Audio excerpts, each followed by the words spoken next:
형제들아, 내가 여러 번 너희에게 가고자 한 것을 너희가 모르기를 원치 아니하느니 이는 너희 중에서도 다른 이방인 중에서와 같이 열매를 맺게 하려 함이로되 지금까지 길이 막혔다.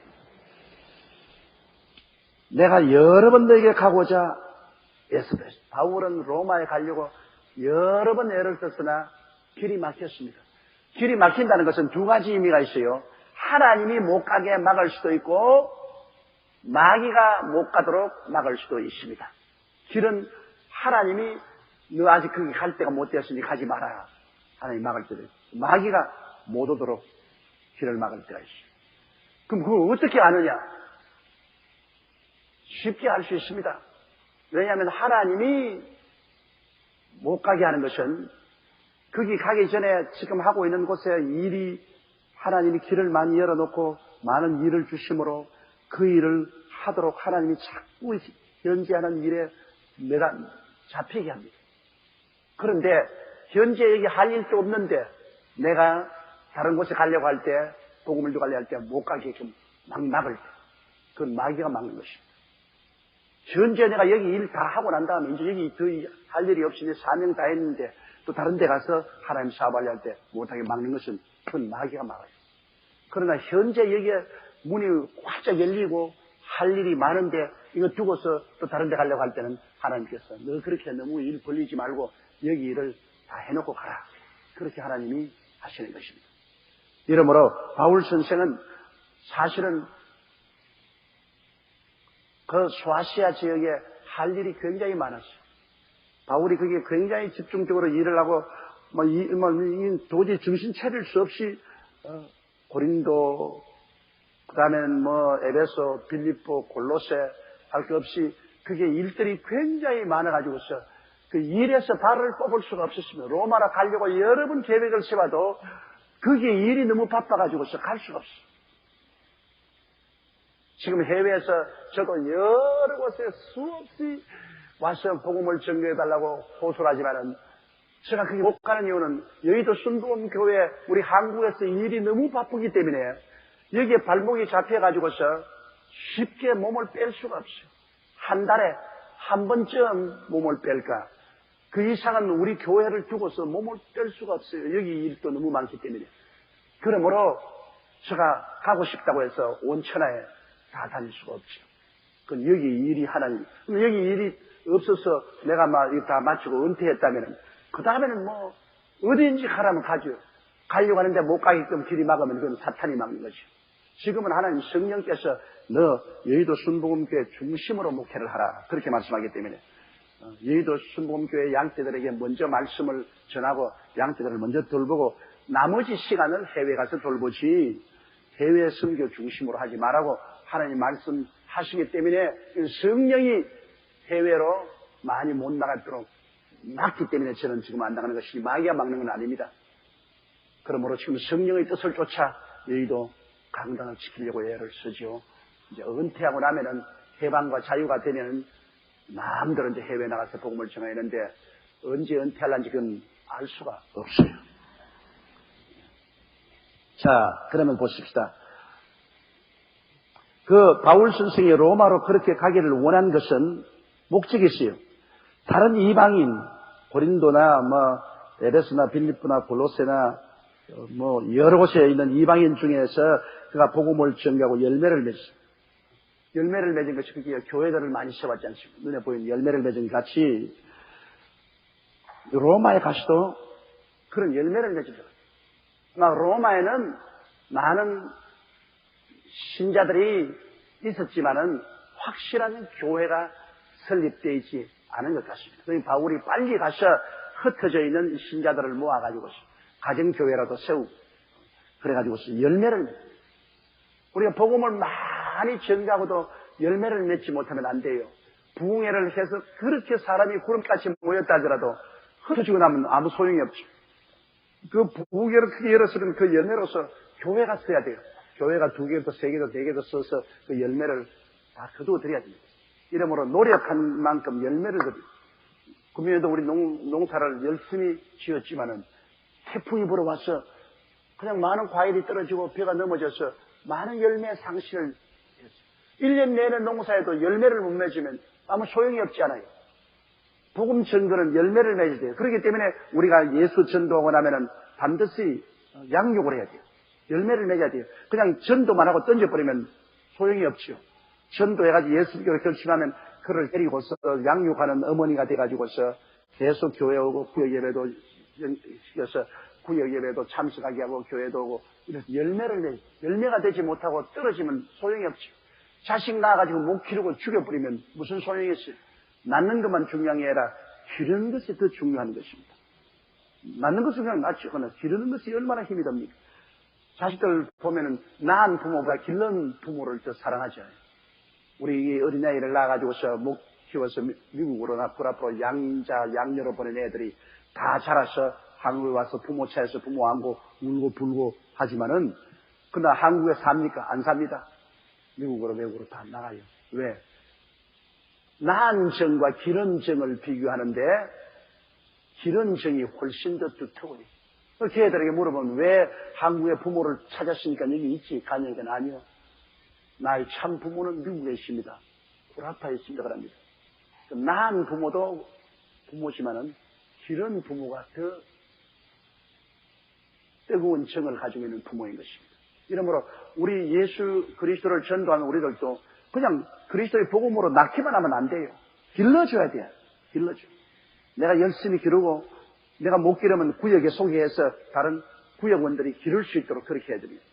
열매를 내요. 바울 선생께서는 이 로마 교인들을 볼 때 로마에 예수 믿는 사람이 많이 흩어지나 다 개인적으로 믿고 있어요. 그러나 이것을 한데 합쳐서 교회로 만들어서 확실한 열매를 맺도록 그렇게 조직화하는 것이 필요해요. 우리 여의도 순복음교회가 세계적인 교회가 되고 그렇게 힘이 있는 것은 조직이 되기 때문인 것입니다. 우리 교회 조직이 당회가 있고 재직회가 있고 그 다음에는 구역이 있어가지고서 대교구, 교구 또 구역이 있어가 전부 여러분이 조직 속에 합쳐있기 때문에 힘이 있죠. 힘이 있죠. 조직이 없으면 지절로 그냥 왔다가 확 흩어지면 누가 누군지 모르고 결국에는 열매를 상실할 수가 있습니다. 제가 요사이 우리 옛날에 여의도 광장에서 가졌던 제2차 세계 하나님의 성회 대회 때 100만 명이 모인 그 사진을 보면 감개무량합니다. 어떻게 100만 명을 모았어요, 거기? 이 끝에서 저기까지 꽉 들어서는데 옛날 빌리그람 목사 집회 때 온 한국 교회가 총동원 돼서 또 그 채우지 못한 곳에 우리 단일 교회로서 우리가 꽉 채웠습니다. 그 어떻게 채웠느냐? 조직이 되어 있기 때문에 각 대교구, 교구, 지역장, 구역장에게 사람 동원할 것을 조직적으로 명령을 하니까 안 되니까 양로원에 가서 할아버지, 할머니 다 모시고 왔다. 자기 수는 채워야 되니까 양로원 할아버지, 할머니가 점심 사주고 그냥 다 데리고 와서 앉혀놓고 어떻게 해든지 갖다 모아놨고 이 여의도 광장을 꽉 채웠어요. 그건 왜냐? 조직이 그렇게 힘이 있는 것입니다. 조직이 안 되면 그런 힘이 없어요. 우리 여의도 순복음교회가 강력한 조직을 가지고 있는 것은 우리 교회가 구역이 잘 조직되기 때문인 것입니다. 우리 지역장, 구역장들이 열렬하고 구역장, 지역장 조직이 잘 돼 있어가지고서 그 때문에 함께 하자. 힘을 합치면 열매를 맺어요. 굉장한 열매를 맺어요. 이번에 우리 교회가 좀 다이어트를 했습니다. 뚱뚱해지면 좀 다이어트 해야잖아요. 우리 교회가 너무 방만하기 때문에 교회 대교구도 좀 줄이고 중교구 제도로 줄이고 교역자들도 수를 줄이고 또 교구협의회 장로님들 책임도 줄이고 우리 지역장 구역장 수도 줄어지고 좀 다이어트를 했습니다. 왜냐하면 몸이 너무 커지면은 너무 방대해져 가지고서 효율성이 없기 때문에 좀 몸을 가볍게 해서 제2의 부의 길을 바라보려고 하기 때문에 여러분 지역장 구역장 여러분이 더 힘을 내주시기를 바랍니다. 여기 수요일날 모이는 사람들은 모두 다 지역장 구역장들이 왜 이제 평신도는 별로 안 모이잖아요. 여기 지역장 구역장 한번 손 들어보세요. 다요 다. 거의 다 지역장 구역장. 그러니까 지역장 구역장 여러분 그런 책임을 짊어지게 되면 하나님이 그만큼 신앙을 더 주신다고요. 더 은혜를 주셔요. 책임자가 맡아서 무슨 일하나 골치 아프지 아닙니다. 하늘나라는 내가 직분을 받으면 직분 받은 만큼 하나님이 더 은혜를 주시는 것입니다. 그 믿음을 주셔서 더 큰 믿음을 갖게 되죠. 그 다음 14절요. 헬라인이나 야만인이나 지혜 있는 자나 어리석은 자에게 다 내가 빚진 자로. 이 헬라인이라는 것은 이것은 그 당시에 헬라 사람들이 아주 교육을 많이 받고 헬라 말을 다 쓰고 철학적인 지혜가 많기 때문에 이 문명한 사람을 헬라인이라고 말하고, 야만인은 문명하지 못한 사람을 야만이라 해서 대개 로마 사람이 아닌 이방인들, 로마의 변방에 있는 사람들은 이방인이라고 생각했습니다. 이 로마 사람들은 거의 다 헬라어를 사용하고, 그 다음에 로마 변방에 있는 야만족들은 헬라어를 사용하지 않았습니다. 그래서 지식 있는 사람하고 무식한 사람을 말하는, 헬라인이나 야만인이나 또 지혜가 있는 자나 어리석은 자에게 다 내가 빚진 자. 여러분, 빚진 죄인이란 말이 있습니다. 요사이는 그렇지 않은 것 같은데, 양심이 고운 사람은 빚을 지고 있으면 잠을 못 자요. 빚 때문에 늘 고민하고, 빚 때문에 잠을 못 자고, 나중에는 빚의 중압에 모여서 못 이겨서 자살한 사람도 있어요. 그러나 내가 목회하면서 보니까 또 어떤 사람은 나무 빚을 오이밭에 뒹구는 고슴도치같이 걸머쥐고도 아주 잘 살아요. 그냥 나무빚 다 지르고 난 다음에 자기는 돈 벌어가 빚 갚으려고 꿈도 안 하고 치아들 데리고 소고기 갈비 사다 파티하고 뭐 입고 싶은 거 다 입고 먹고 싶은 거 먹고 여행하고 싶은 거 다 하고 빚은 안 갚아요. 우리 교회에 그런 재직들도 많이 있어요. 내가 잘 알고 있어요. 빚진 사람들이 내게 와서 가슴을 치고 웁니다. 목사님, 장로님에게 돈을 빌려주는데 장로님은 지금 자기들 애들 데리고 여름 휴가도 가고, 그리고 그 부인이 선교 여행도 따라 나가고, 그러면서 빚은 안 갚습니다. 이럴 수가 있어요. 장로님일 수 있어요. 혹은 또 권사님이 빚을 지고서 안 갚고, 본 지역장, 구역장이 빚을 지고 안 갚고, 안 갚는 것은 없으면 못 갚는데, 그러나 빚을 진 사람들이 나중에 잘 때면 갚겠다. 언제 잘 때? 죽을 때까지 언제 잘 때? 정말로 빚을 갚으려면 조그마한 성이라도 보여줘야 되는 것입니다. 많은 빚을 갚았으면 한 달에 100원, 정 못 갚았다 한 달에 100원이라도 성이라도 빚 갚겠다고 내놓으면 마음의 위로가 돼요. 내가 옛날에 장로님 한 분이 사업하면서 꼭 보증을 써달라고 내게 와서 우리 교회 중진이었습니다. 너무너무나 나에게 보증 써달라고 간청을 하기 때문에 목사님 보증 말씀 한 달 이내에 내가 보증 다 해가지겠다. 그래 그 장로님에게 내가 보증 썼어요. 우리가 그때 이 여의도 한양 아파트에 살았는데 아파트 집 다 날라갔습니다.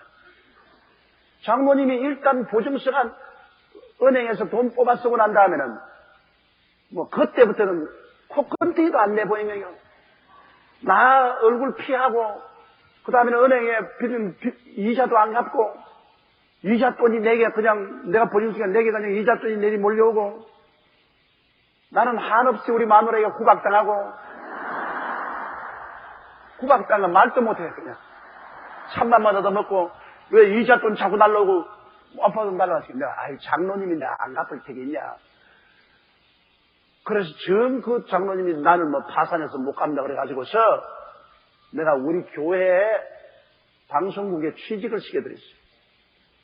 그럼 방송국에서 밥 먹고서 빚 좀 갚으니까 방송에 취직해 있는데 그래도 빚 안 갚아서 어떤 분이 물었습니다. 목사님이 방송국 취직까지 했는데 빚을 안 갚냐.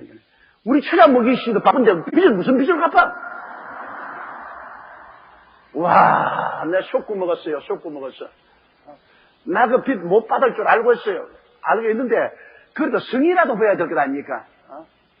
월급 받으면 단돈 1,000원이라도 들고 와가지고서 이거 도저히 내가 뭐 먹고 살기 힘들고 이러니까 성이라도 좀 받으십시오. 단돈 1,000원이라도 가져오면 내가 불쌍히 여길 텐데 뭐 우리 처자 먹기도 바쁜데 빚을 갚기는 뭘 빚을 갚아. 이래 나오니까 에라 이놈 봐라. 내가 모가지 잘라버렸죠. 지금까지도 한 푼도 못 받았습니다. 한양 아파트 50평짜리 집만 날렸지. 그때 이로부터 우리 집사람에게 내가 점수를 잃어가지고서 돈은 만지지도 못하게 합니다.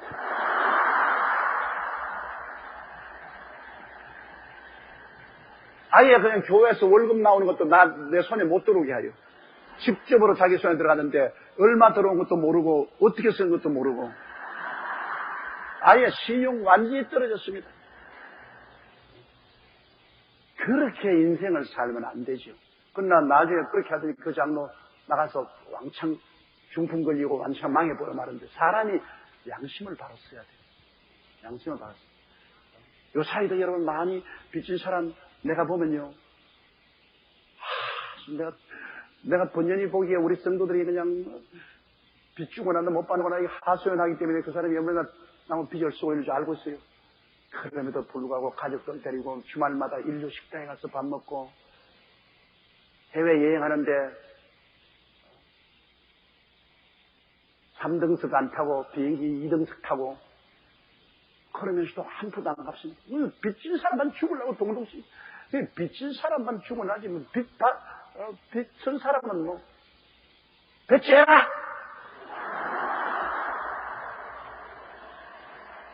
뭐 그러니 이거 어떻게 합니까 어떻게? 그러니까 내가 여러분께 말하기를 사랑의 빚 위에는 빚지지 말라고 내가 자꾸 한 말이 그 말입니다. 빚 줘놓고 난 다음 나중에 통곡은 내게 와서 하는데요. 내가 하는 말이 있습니다. 언제 빚 줄 때 나하고 이혼했나? 나하고 이혼은 한 번도 안 하고 난 다음에 지극히 좋을 때 속삭하면서 빚 주고 빚 받고 난 다음 그 다음에 원망은 나보고 합니다. 여의도 순복음교회 장로라 그런 게 이 모양이냐, 권사라 그런 게 이 모양이냐, 뭐 집사라 그런 게 이 모양이냐, 목사님이 양부리를 이렇게 길었나, 그리고 나보고 와서 빚 받아달라고 그냥 통곡을 하고, 그러면 내가 땅 팔러 돌아다닙니까? 그러니까 여러분께서 정말로 빚을 주겠거들랑 확실한 담보를 잡고 주십시오. 성도들이라고 사랑으로 그냥 우리 사랑하는 성도 가운데 무슨 계약서가 필요하며 무슨 담보가 필요한가 웃기는 소리 하네. 부모 자식 간이라도 담보를 세워야 돼. 나는 우리 아들에게 빚 줘놓고 한 번도 받은 적이 없어. 큰 빚은 아니지만 아버지 10만 원만 빌려주십시오. 20만 원만 빌려주십시오. 내가 꼭 갚을게 해놓고 한 번도 안 갚아. 한 번도 안 갚아. 부모 자식 간에도 그래요. 그 부모가 자식이 돈 빌려가다 야 나 그 돈 빌려준 거 돈 달라. 그 말이 나오나요? 안 나오지. 여러분 그렇지요. 자식이 돈 주려고 달라 그럴 수 없고. 근데 자식은요. 내가 돈 빌렸으니까 꼭 와서 아버지 그 돈 빌려주고 내놓으라 그래. 그 부모 자식 간에 그게 달라요. 그러므로 부모 자식 간이라도 돈 주고 돈 받을 때는 반드시 차용증서 써야 돼요. 웃지 마세요. 진짜라고. 나중에 그냥 소갈이 하지 말고 하물며 이웃 간에는 여러분 돈 빌릴 땐 반드시 차용증서뿐 아니라 담보를 세워놓고 돈 주고 돈 빌리고 담보 없거든 그냥 주세요. 아예 그냥 보태줬다 생각하고 주는 것이지 그거를 나중에 받을 생각하고 주면은 친구도 잃고 돈도 잃습니다. 반드시 그래요. 돈은 돈대로 잃고 사람은 사람대로 잃어요. 돈이라는 것이 그 참으로 무섭습니다. 이러므로 이 옛날처럼 빚을 지면 목숨을 바치서라도 빚을 갚겠다는 그러한 사항이 오늘날 없어졌어요. 오늘날 사회 옛날과 달라요. 은행에도 보시면 대리니 뭐니 앉으면은 막 컴퓨터 조작해가지고서 나무 돈 30억, 40억씩 먹고 달아나기 때문에 요새 겁이 나서 은행에 예금도 못 하겠어요. 은행이 언제 무너질지 모르니까. 몇 배 그걸 그냥 담보도 없이 그냥 대출해줘 버리고, 그런 컴퓨터 조작해서 포켓 놓고 달아나 버리고, 우리 국민들이 뭘 믿고 돈을 맡길 수가 있어요. 그러나 바울 선생은 복음에 있어서는 그는 철저히 빚졌다고 말했습니다. 그건 누구에 빚졌느냐? 우리 주님께 빚을 졌어요. 여러분, 우리도 예수님 한번 보십시오. 예수님이 오셔서 그 몸을 찢고 피를 흘려서 혼자 피땀을 흘려 일해가지고서 우리는 값없이 믿음으로 구원을 받았습니다. 값없이 받았어요. 여러분, 예수 그리스도의 구원을 우리의 공로로 받은 게 있어요? 그냥 믿음으로 값없이 받았어요.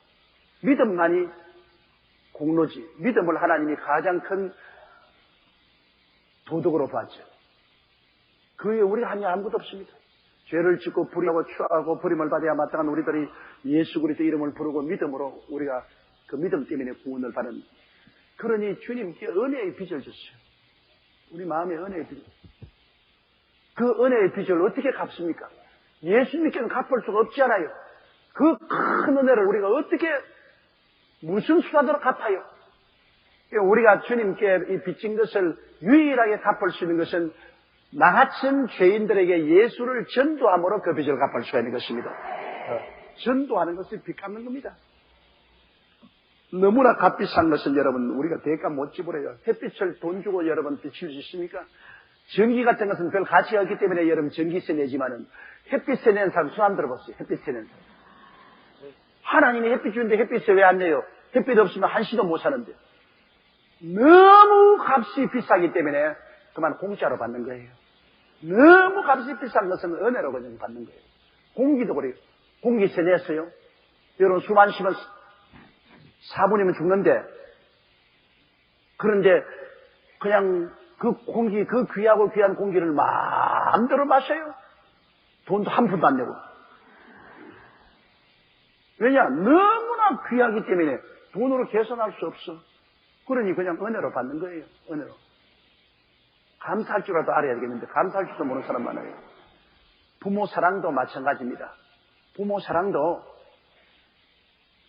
여러분 솔직히 말해서 빗덩어리 낳아서 진자리 만자리 갈아내며 손발에 닿을수록 수고를 하고 자기 자립에서 살 수 있도록 하는데 들어있는 부모의 은공이 굉장하죠.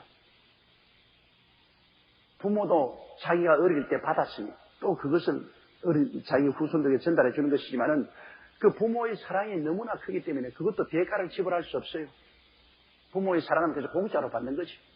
부모 사랑을 여러분 돈으로 계산해서 갚을 수 있어요? 못 갚죠. 하물며 하나님의 아들의 생명을 무슨 대가로 여러분 지불하고 값주고 사겠습니까? 잘못하다가 하나님께 뺨 맞지. 여러분이 뭐 돈 한 100만 원 가지고 하나님 구원해 준 대가로 돈 100만 원 냅니다. 그러면 당장 뺨 맞을 겁니다. 내 아들 생명 100만 원밖에 가치가 없단 말인가.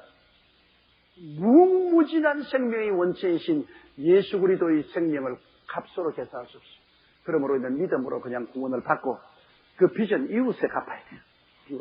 세세토록 남에게 예수를 전도해서 그리스도의 복음을 전해주므로 예수님께 은혜의 빚을 다른 사람들에게 조금이라도 우리가 갚으려고 노력하는 것입니다. 바울이 결국은 나는 헬라인이나 야만인이나 지혜 있는 자는 무식한데 다 빚진 심정으로 산다. 빚진 사람이 어찌 빚 갚으려고 애를 쓰잖아요. 어찌하니 내가 빚 갚는 심정으로 그냥 사람들 지나치지 않고 다 예수 믿으라고 전도하고 전도한다. 해도 좋고 안 해도 주는 것이 아니다. 빚을 졌으니까 어찌 이무적으로 내가 갚을 책임이 있기 때문에 내가 열심히 빚진 사람에게 빚 갚는 심정으로 예수 그리스도의 복음을 전한다고 말씀한 것입니다. 그러므로 15절, 그러므로 나는 할 수 있는 대로 로마에 있는 너희에게도 복음 전하기를 원하노라. 그런 빚진 심정을 가지고 내가 로마에 가서도 할 수 있는 힘을 다해서 복음을 전하겠다. 내 할 수 없는 것은 못하지만 내가 실력이 미치는 한도 내에서는 내가 어쩐지 로마의 사람들에게도 빚진 심정으로 복음을 전하겠다. 우리도 이 심정을 가져야 돼요. 예수 그리스도의 은혜를 우리가 값없이 받았으니 그 예수 그리스도의 은혜에 보답하는 억천만 분의 1이라도 보답하는 심정으로 다른 사람에게 그리스도를 전도해야 되십니다. 뭐 나 해도 좋고 안 해도 좋다 그런 정도가 아닙니다. 그리스도의 은혜를 내가 받은 것을 마음속에 감사하게 생각하면 할수록 그 은혜의 보답으로 다른 사람들에게 복음 전한 일에 우리가 힘을 써야만 되겠습니다. 자, 그 다음 16절 보십시다. 내가 복음을 부끄러워하지 아니하노니 이 복음은 모든 믿는 자에게 구원을 주시는 하나님의 능력이 됨이라. 첫째는 유대인에게요 또한 헬라인에게로다. 여러분 남에게 좋은 일을 할 때 부끄럽게 생각합니까? 우리 집에서 맛있는 시루떡을 만들어 가지고서 시루떡을 잔뜩 담아서 이웃에 나눠 먹으러 가져갈 때 그게 부끄럽습니까? 안 부끄럽죠. 당당하지요. 이웃에게 시루떡을 갖다 주는 사람이 부끄러워할 리가 없죠.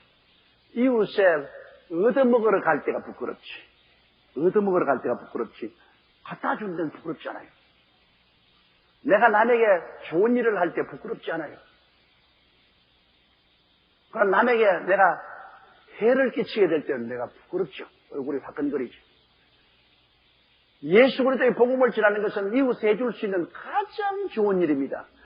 세상의 선물 중에 최고의 선물이요, 이웃에게 내가 해줄 수 있는 최고의 좋은 일을 해주는 것이기 때문에 영혼을 두고 볼 때 영원한 멸망에서 영원히 살게 해주는 이 아름다운 복음을 전하는 것이기 때문에 우리가 부끄러워할 리가 없죠. 내가 가지고 있는 복음이란 이 내용이 얼마나 위대한 것을 알면은 부끄러워하지 않죠. 이 복음이 무엇인지를 확실히 내용을 모르고 사람들을 그저 강제로 끌어다가 교회에 데리고 오고 숫자라도 늘려야 되겠다고 그렇게 생각하면 부끄럽게 생각하죠. 왜 주는 것이 없이 사람들을 그냥 강제로 다 끌어와서 희생을 요구한다고 생각하면 부끄럽죠. 그러나 내가 당신에게 너무나 좋은 일을 해준다. 당신 지금 모르지만은, 당신 지금 내가 하는 이 일이 무엇인지 모르지만은 실상은 내가 당신에게 해줄 수 있는 최고의 일을 해준다. 이 세상에 어느 누구도 당신에게 해줄 수 없는 그러한 구원의 도를 내가 전파해 주는 것이기 때문에 내가 너무나 좋은 일을 해준다. 그러므로 난 당당할 수 있어. 당당하게 회개하고 예수 믿으십시오. 그 사람이 나를 보고 욕을 하더라도 내가 좋은 일을 해준다고 욕 얻어먹는 건 부끄러울 것 없어요. 그의 바울 선생이 내가 복음을 부끄러워하지 않는다. 왜? 너무나 귀한 선물이기 때문에. 이 복음의 내용을 보십시오. 이 복음은 모든 믿는 자에게 구원을 주신 하나님의 능력. 믿기만 하면 모든 사람에게 구원을 주신 하나님의 능력. 이게 복음 내용입니다. 구원을 주는 하나님의 능력. 이 구원이라는 것은 헬라어로 소조, 동사, 명사는 소테리아스인데 이 구원이라는 것은 죄에서 구원하는 것만 구원이 아닙니다. 병도 고쳐주고 생활도 보호해주고 영혼이 잘 때까지 범사에서 때문에 강건하고 생명을 어떤 넘치게 하는 이 전체를 합쳐서 구원이라고 하는 것입니다. 구원이라는 것은 우리 영혼 구원만 구원이 아닙니다. 여러분 신약성에 보시면 예수님께서 병 고치고 난 다음도 안심하라 내 믿음이 너를 구원하였으니 평안히 가라 했습니다. 병 고치는 것이 무슨 구원이냐? 병 낫는 것도 구원입니다. 영혼 구원받는 것도 구원이고 병 낫는 것도 구원이고 환난과 시험에 빠졌다가 건지내 받는 것도 구원인 것입니다. 구원은 인간 전체의 삶을 포용하는 것이 구원입니다. 전인격적인 구원을 말하는 것입니다. 그런데 이 하나님을 예수를 믿고 나는 우리에게 구원을 주신 하나님의 능력이 되니까요. 이 하나님의 능력을 전달합니다. 당신 병들었냐? 병 고침받은 능력이 있다. 불행하냐? 행복해 줄 수 있는 능력이 있다. 당신 망했느냐? 하나님께 복을 받고 흥할 수 있는 길이 이 방법을 전하는 것이 얼마나 당당합니까? 복음의 내용을 모르는 사람이 부끄러운 얘기지. 아주 귀한 보화를 전달해 주는데 왜 부끄럽게 느껴요? 전혀 부끄럽지 않죠. 어느 겨울날 불쌍한 과부가 바느질 해먹고 사는데 밖에 눈은 오고 애들 데리고 조그마한 화로에다 윤도 꽂아놓고 열심히 호호하면서 바느질. 애들이 엄마 겨울에 눈은 오고 추운데 배가 고파. 근데 옆집에 부잣집에서 떡방아 찍는 소리가 나거든. 떡매 때리고 떡방아 찍는 소리가 애들이 막 발부둥을 칩니다. 엄마 이웃에서는 떡 만드네. 엄마 이웃은 떡 찍는 소리 봐라. 떡방아 소리 봐라. 이웃은 떡 만들었는데 엄마 우리는 뭐야. 자 과부가 바느질해서 겨우겨우 입에 불칠한데 뭘 죽었어요. 그러다가 이웃에 가서 뭐 좀 달라고 떡 좀 나눠달라고 하고 부끄러워할 수가 없습니다. 그래 엄마가 눈물을 뚝뚝 흘리면서 고민을 하다가 나니까 지혜가 그래 내가 뭐야 너 떡 먹게 해주마. 그래 가서 하더만 어머니가 보리쌀을 가지고 나와가 물에 슥 씻어가지고 보리 누룽지를 만듭니다. 이 애들이 보리 누룽지 아니야. 저기는 떡을 먹는데 뭐만 보리 누룽지를 이건 맛이 없어 못 먹어. 있어봐. 보리 누룽지가 변해서 떡이 될 테니까 있어봐. 그래가지고서 보른 누룽지를 잘 만들어서 딱 이 대바구니 옛날에는 시골에서 부엌에 대바구니 많이 있잖아요. 대바구니에 보린 누룽지를 개도 안 먹을 보린 누룽지를 야 좋은 보를 그 맛달고 야 이웃에 가서 우리 어머니가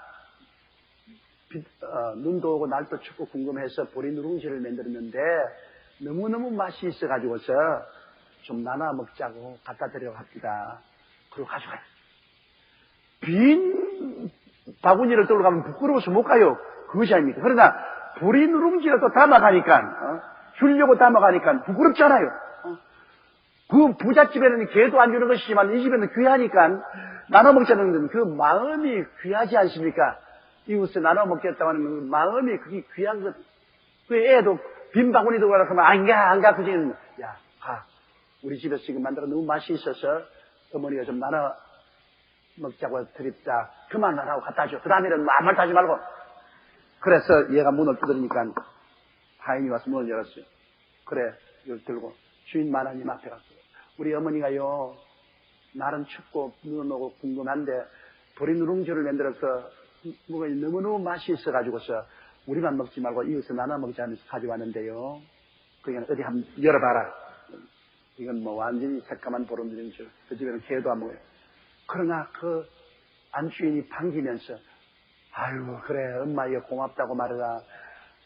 참 맛있게 먹겠다고 말해라. 그러면서 그 집 하녀를 불러가. 예, 지금 막 시루에서 뜬 찐떡을 이 대바구니에 담아가 보내라. 그 부잣집에서 빈 건 못 보내잖아요. 아 그래가 이간에 부엌에 하녀가 오락해서 가니까 집이 무릉무릉 나는 떡시루에서 떡을 떼가지고서 바구니에 담아서 가져가라. 그러니까 보린 누룽지를 담아갔는데 시루떡을 그 주인도 안 먹은 시루떡을 그냥 솥에서 무릉무릉 김이 나는 것을 가져와서 그 집에 와서 시루떡 파티를 했어요. 보린 누룽지가 시루떡으로 됐어요.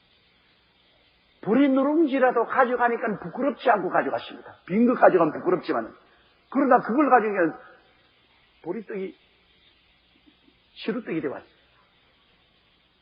여러분 우리가 담아가는 복음은 보린 누룽지가 아닙니다. 여러분 구원을 주시는 하나님의 능력이 되시기 위해서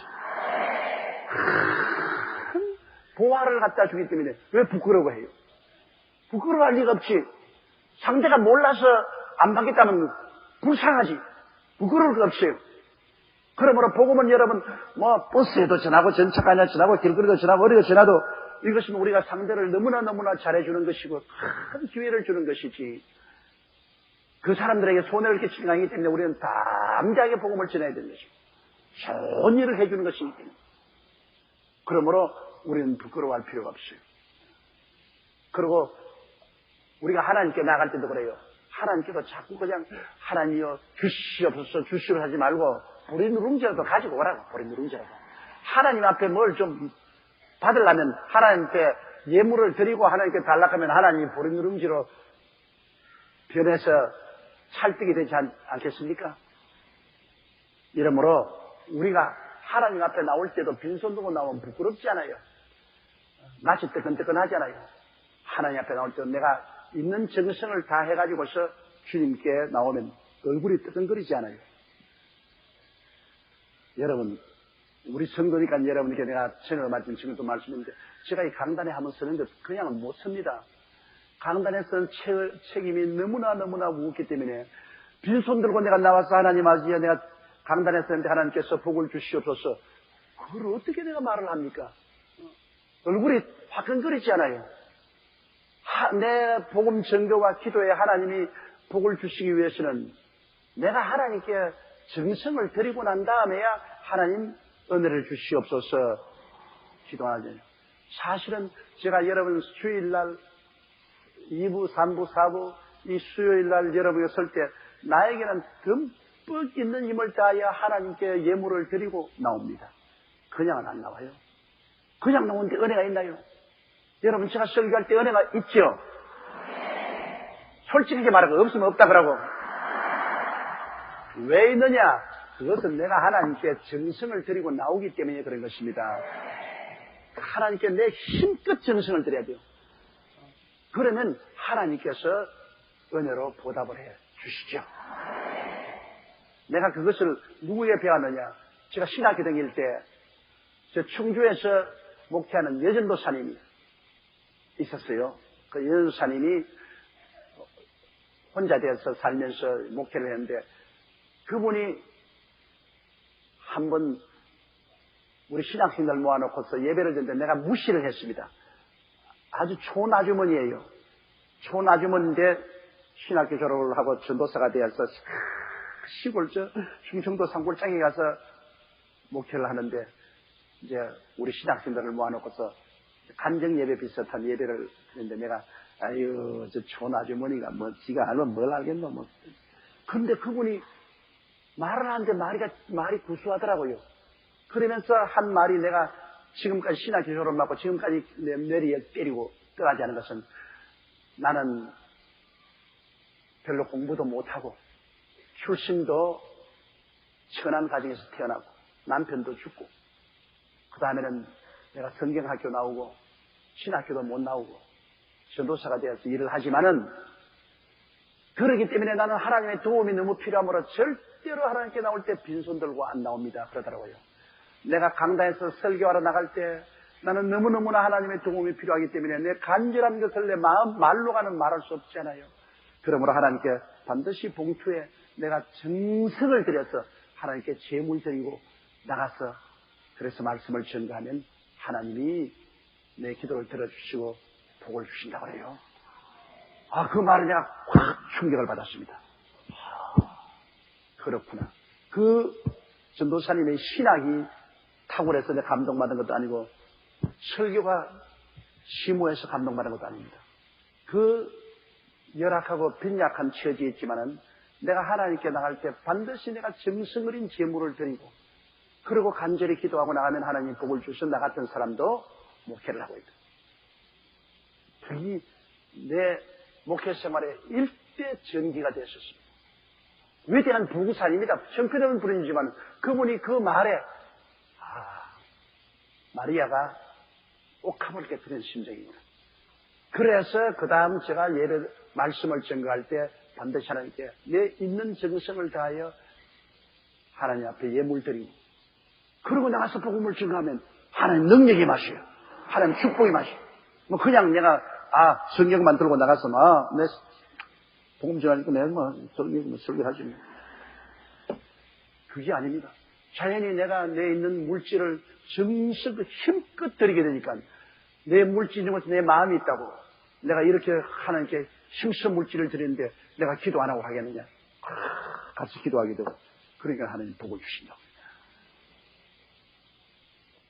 그러므로 우리가 이 복음을 절대로 부끄러워하지 말아요. 여러분 이 복음이라는 것이 얼마나 보배로운 것이라는 것을 알아요.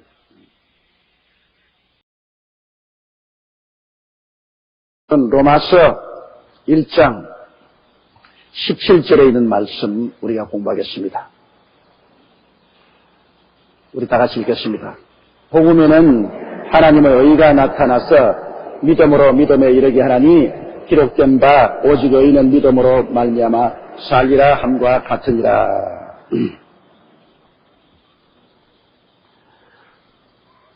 복음에는 하나님의 의가 나타났다. 여러분 의로움이 없이는 하나님을 볼 수가 없어요. 마귀는 죄고 하나님은 의입니다. 하나님이 행하시는 일은 모든 것이 의와 거룩한 것이고 마귀가 하는 것은 모두 다 죄와 불입니다. 그러므로 마귀와 짝에서 사는 세상은 불의와 부정과 부패가 가득합니다. 그렇기 때문에 우리가 이 죄와 불의와 부정과 부패 속에서 하나님을 절대로 만나볼 수 없습니다. 아담과 하와가 죄 짓고 난 다음 에덴에서 내쫓겼지 않습니까? 하나님 앞에서는 죄를 짓고 설 수가 없기 때문인 것입니다. 그런데 그러면 어떻게 정의에 이르느냐? 세상에서는 정의에 이를 도리 없습니다. 인간의 행위로 말미암아 의롭게 될 육체가 없습니다. 사는 것이 전부 죄인데 뭐 어떻게 하나님 앞에 정의롭게 설 수 있습니까? 그런데 하나님께서는 구약의 이스라엘을 택하사 시내산 계약을 맺었습니다. 시내산 계약이라는 것은 모세가 하나님께로부터 10계명을 받고 그 10계명을 중심으로 해서 여러 계명을 하나님이 주셨는데, 이 10계명을 중심으로 한 하나님의 모든 계명을 지키고 그 제사의식을 실천함으로 말미암아 의롭다함을 얻는 언약인 것입니다. 신에서 언약이죠. 이건 행위의 언약입니다. 하나님이 주신 10계명 이외에 민법이니 상법이니 형법이니 여러 법이 거기에서 100여 법이 나왔습니다. 그 법을 지키고 또 그 법을 만일 어기면 성전에 나와서 제사장에게 짐승을 가지고 와서 피를 흘려 속죄 제사를 드립니다. 이래서 행위를 올바르게 못하면 속죄 제사를 드리고, 그리고 또 행위를 하려고 애를 쓰고, 이래서 행위와 제사의 법으로서 하나님 앞에 언약을 맺었습니다. 구약 시대는 그렇기 때문에 하나님의 계명과 제사 이 두 가지가 늘 병행되어 있습니다. 행위를 올바르게 못하면 언제나 짐승을 가지고 피를 흘려 속죄를 해야 되기 때문인 것입니다.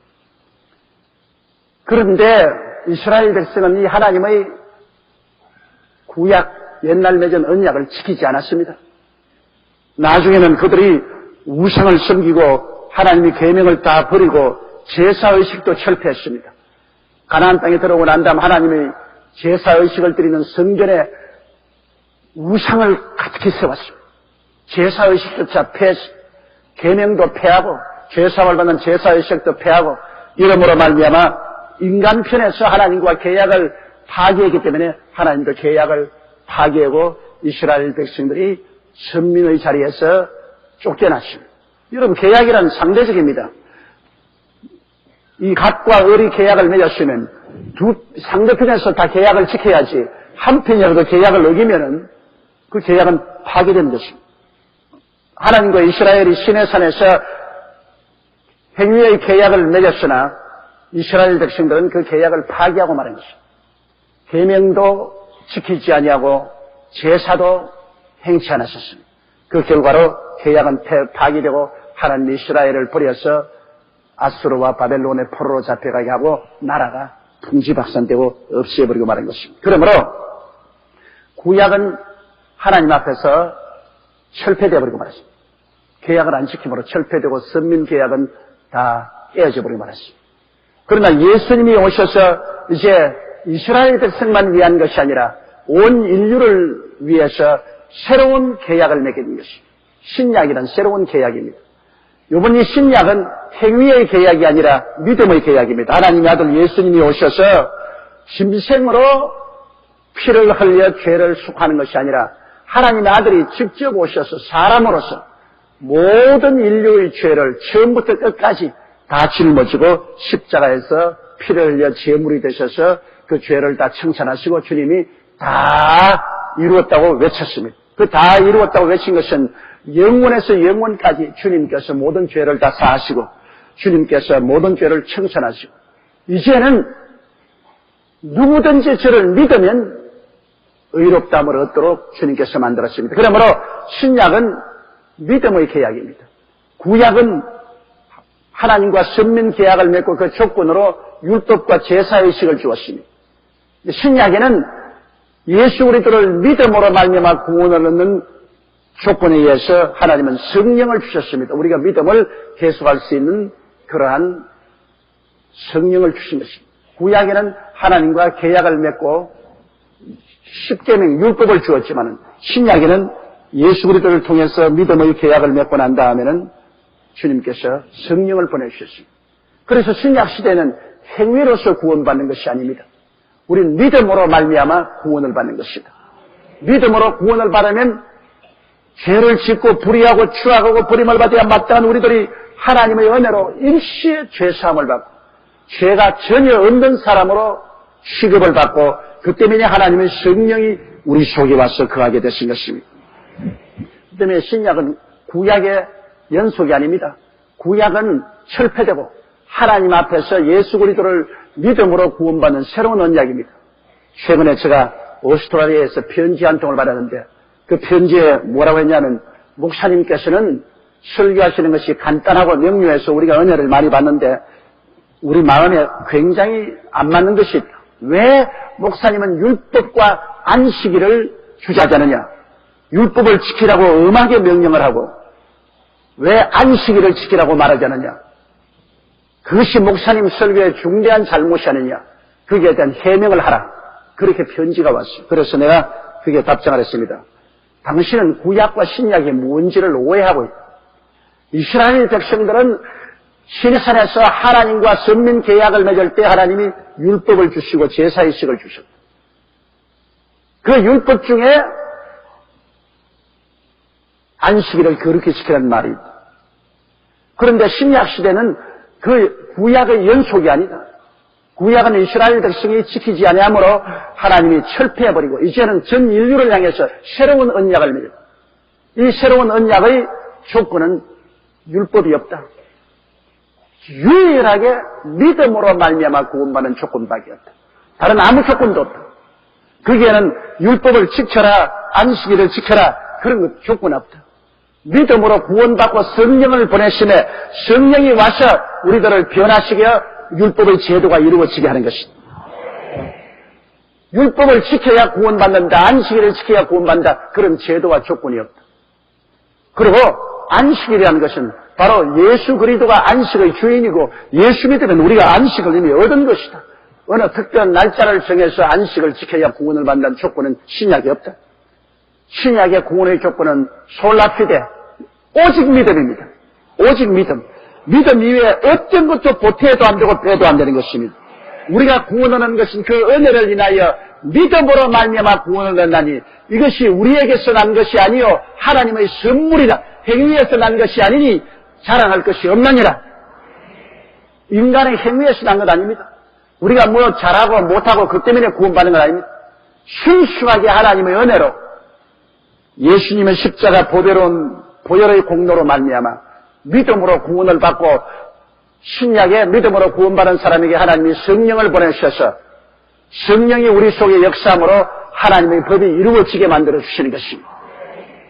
신약의 모든 구약의 10계명이 다 들어있지만은 신약의 안식일을 지키라는 말은 한마디도 나와 있지 않습니다.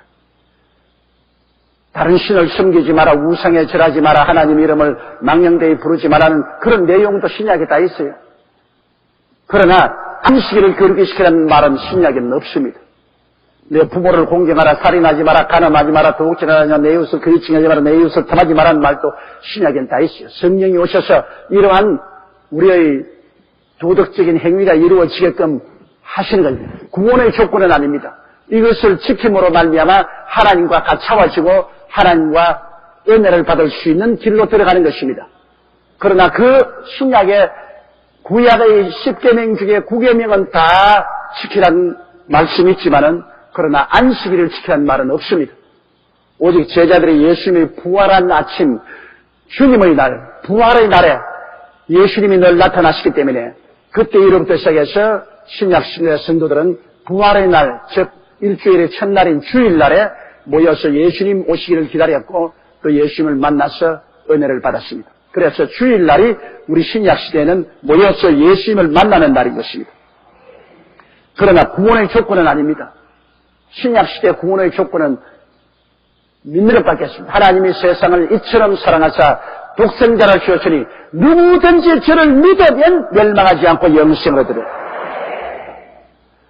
믿고 세례를 받는 사람은 구원을 얻을 것이요 믿지 않는 자는 정죄를 받으리라. 오직 정죄받는 이유는 안 믿기 때문인 것입니다. 우리가 믿고 성령으로 충만해서 점점 성화되는 것입니다. 하루아침에 성결하게 안 돼요. 우리가 점점 변화를 받는 것입니다. 하나님의 율법과 계명을 지키는 그런 사람으로 점진적으로 변화를 받는 것이죠. 우리가 많이 변화받으면 하늘에 가서 영광이 클 것이요 적게 변화받으면 하늘에 가서 영광이 적을 것이요 많이 변화받으면 하나님과 그 깊은 교통을 가지고 더 큰 은혜를 받을 것이요 적게 변화받으면 하나님께 채찍을 받고 꾸지람을 받을 것이요. 그러나 그런 것이 구원의 조건은 아닙니다. 구원의 조건은 예수 믿는 조건밖에 없습니다.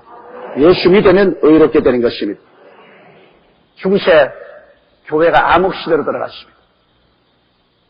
점점 교회가 의식과 제도에 잡혀서 낮에는 끊임없는 제사의식만 행하고 예수 그리스도를 믿어 구원한다는 그 믿음은 잃어버리고 말았습니다.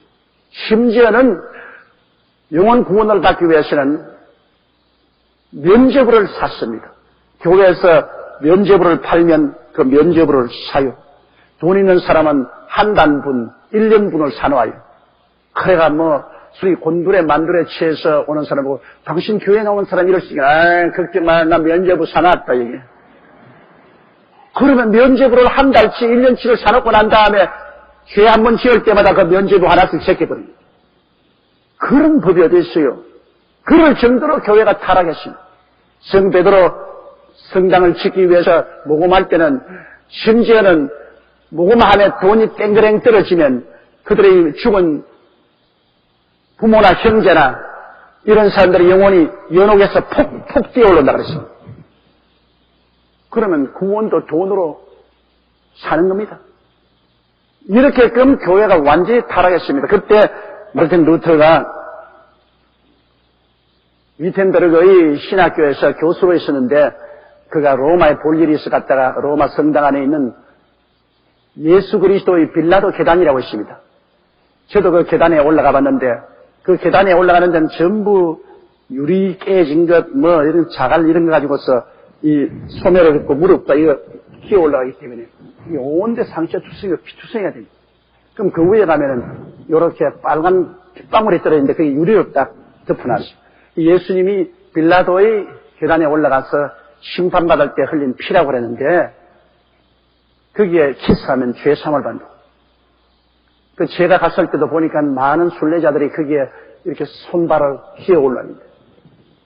저는 손발로 안 기어 올라가는 다른 계단이 있어서 다른 계단으로 올라가서 그 보니까 선명한 핏방울이 있어요. 그게 어떻게 2000년 전에 핏방울이 그렇게 선명하게 해놨겠어요. 그 무슨 빨간 잉크를 가지고서 버트린 것 같아요.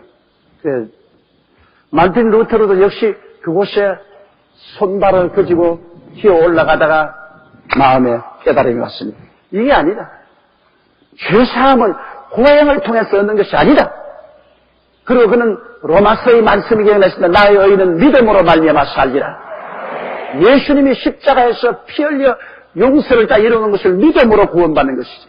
이렇게 고행을 해서 공로로 구원받는 것은 아니라 이것을 그는 깨닫고 올라가는 계단에서 도로 내려왔습니다. 그러고는 고향 땅 들어와서 비텐베르그의 그 성당에 95개 개혁 조항을 붙이고 종교 개혁을 시한 것이 바로 오늘날 신약의 신교의 시작인 것입니다.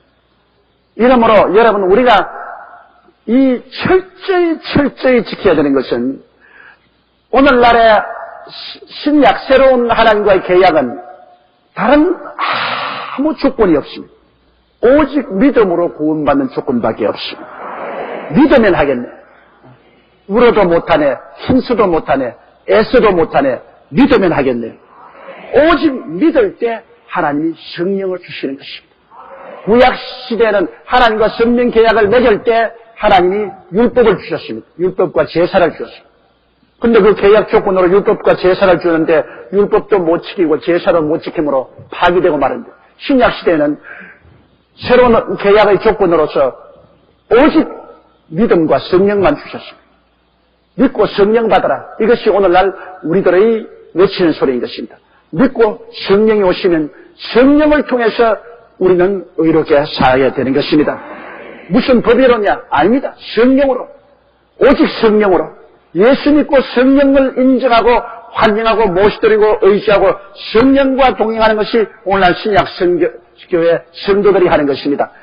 성령이 우리 영으로 더불어 하나님의 자녀인 것을 증거해 주시고 성령이 우리를 통해서 하나님께 아버지라고 기도하게 해주시고 성령으로 말미암아 죄와 사망의 법에서 우리가 벗어나게 되고 성령으로 말미암아 사랑과 희락과 화평과 오래 참음과 자비와 양성과 충성과 온유와 절제 같은 열매를 맺게 하고 성령으로 말미암아 하나님의 은사가 우리 생애 속에 나타나게 된 것입니다. 신약 신앙은 온통 성령입니다. 그저 개인도 성령, 교회도 성령, 복음 전도도 성령, 성령으로 충만하고 성령으로 말미암아 하나님을 예배하고 섬기며 나아가는 것이 오늘날 신약교회가 나갈 길인 것입니다. 그러므로 오늘 신약교회도 타락하게 되면은 예수 믿는다고 하면서 성령을 부인합니다. 구약시대에 선민이라고 하면서 율법을 부인하고 제사를 부인해버리고 우상숭배하는 것과 같이 신약에도 타락하면 예수 믿는다고 하면서 성령을 부인해버리기 때문에 교회가 얼음장같이 차게 되어버리고 완전히 예배는 의식과 형식으로 변화되고 구원은 사라집니다. 이렇기 때문에 우리가 정말 조심해야 될 것은 예수 믿고 난 다음 성령님을 지극히 사모하고 사랑하고 두려워하고 모시드리고 성령으로 우리가 신앙생활해야 되는 것입니다. 늘 주님께 성령으로 충만하기를 간구하고 늘 성령님을 인격적으로 인정하고 환영하고 모시드리고 의지하며 성령으로 말미암아 기도도 하고 찬송도 하고 성경도 읽고 전도도 하고 나가는 이것이 우리 신약시대의 신앙생활인 것입니다. 그렇기 때문에 여러분 우리 순복음교회가 생긴 이유는 바로 예수 믿고 의롭게 된 우리들이 성령으로 충만하고 살아야 한다는 이 신앙을 강조하기 위해서 순복음교회가 생겨난 것입니다. 많은 교회들이 잠잔 이유는 믿음으로 의롭다함을 얻고 난 다음에 그 믿는 자에게 주는 성령을 무시해버리기 때문에 믿음도 잃어버린 것입니다. 여기 성경에 보니까 복음에는 하나님의 의가 나타나서 믿음으로 믿음에 이르게 한다고 했는데 복음은 예수 믿고 의롭게 되지 않았습니까? 그러면 믿음으로 의롭게 되면 성령이 와서 우리에게 또 믿음을 더하여 주시는 것입니다. 신약시대는 예수 제일 처음 믿고 난 다음 그 다음에는 성령이 오셔서 말씀을 깨닫게 하시고 기도하게 하셔서 믿음이 자랍니다. 믿음에서 믿음에 이르게 한다는 것은 믿음이 자랍니다. 그 말인 것입니다. 예수 믿고 의롭게 되면 그 다음에는 성령이 오셔서 자라게 돼요. 자라게 돼요. 이건 마치 씨를 심어 놓으면 씨가 싹이 나지 않습니까? 그럼 물을 주면은 이게 자라지 않아요. 믿음의 씨앗이 심어져서 구원의 싹이 트면은 그 다음 성령의 물을 주어야 이 구원이 자라는 것입니다. 이렇기 때문에 예수 믿고 성령이 오셔서 믿음이 자라고 또 자라서 믿음에서 믿음으로 점점 향상 발전해 나가는 것입니다. 성령으로 말미암지 않고는 절대로 믿음이 안 자라요. 아무리 씨를 심어 놓아도 물을 안 주면은 그 씨가 자라지 않은 것처럼 아무리 예수 믿어도 성령 받지 아니하면 자라지 않아요. 그런데 예수를 믿자 말자 성령은 자동적으로 오시는 것입니다. 오셔도 성령은 인격인데 우리가 무시해버리면 성령이 소멸해버립니다. 예수 믿고 난 다음 곧장 성령이 오시기 때문에 성령을 못 보더라도 성령이 온 증거는 예수를 주라고 시인하게 되면 그것이 성령이 온 증거인 것입니다. 하나님을 아버지라고 부르게 되면 성령이 오신 증거인 것입니다. 그때부터 성령님을 인정하고 환영하고 모시드리고 의지하고 감사하고 그리고 성령 충만하기 위해서 기도해야 되는 것입니다. 성령이 오시는 것하고 충만하고 틀립니다. 성령 받는 것하고 충만하고 틀립니다. 성령은 예수 믿을 때 받는 것이고 예수 믿고 받은 사람들이 계속해서 하나님께 성령 충만을 구하면 성령이 여러분에게 넘치게 되는 것입니다. 성령이 여러분에게 가득하게 임하게 되는 것입니다. 그러면 여러분의 하나님에 대한 체험이 더 뚜렷해지고 하나님의 은사도 더 크게 나타나게 되는 것입니다. 학교에서 보면은 오직 의인은 믿음으로 말미암아 살리라고 했는데 여러분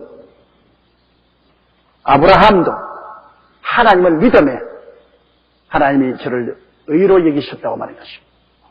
그러므로 여러분 이 우주 가운데 지금 신약시대에 가장 위대한 미덕은 믿음입니다. 믿음이 바로 가장 훌륭한 덕목인 것입니다. 믿음이 바로 의인 것입니다. 믿음이 바로 하나님 앞에 가장 칭찬받을 만한 일인 것입니다. 믿음 이외에 어떠한 행위도 그 사람 법이 없어도 산다 하지만은 하나님 보시기에는 그가 아무리 어려워도 빛난 악덕입니다. 사람 보기에는 빛나죠. 그러나 실제는 안 믿는 것은 악덕입니다. 믿음의 발대는 불신 아닙니까? 하나님이 가장 미워하는 악덕은 불신입니다. 사람이 죄 지었기 때문에 지옥 가는 건 아니에요. 왜 지옥 갑니까? 믿지 않기 때문에 지옥 가는 것이죠. 가장 큰 악덕이 불신입니다. 가장 큰 미덕이 믿음입니다. 믿음보다 더 위대한 미덕이 없습니다. 믿음으로 우리는 의롭다함을 얻고 하나님의 품에 안기고 사랑을 받게 되고 하나님께서 당신의 영을 우리 가슴 속에 보내주게 되시는 것입니다. 그러므로 믿음이 제일 중요합니다. 누구든지 예수를 믿고 제 이름을 부르기만 하면 죽던 사람도 영생을 얻게 되는 것입니다. 그러므로 여러분께서는 어찌한지 자나 깨나 전도하십시오. 믿기만 하면 구원받으니까. 다른 조건이 없어요. 예수를 믿기만 하면 구원받고 그 다음 성령이 오셔서 성령으로 말미암아 말씀을 배우고 기도하고 믿음에서 믿음이 자라게 되는 것입니다. 이 얼마나 좋습니까? 오늘날 신약시대만큼 하나님과 구원받는 위대한 계약이 맺어진 적이 없습니다. 구약시대는 정말로 계명을 지키고 제사의식을 행한다는 것 정말 힘듭니다. 10계명 지키기도 힘들지만은 그거 깨뜨리면 또 제사 지내는데 짐승을 와서 잡아서 피 흘려 제물을 드려서 용서받고 하니까 귀찮으니까 나중에 다 도망쳐버리죠. 오늘날은 예수 그리스도께서 십자가에서 우리 대신하여 죄물이 되어 주셔서 우리의 모든 죄를 어제만 용서한 것이고 내일만 용서해라. 영원히 용서해버려요. 영원히 의롭게 되었어요.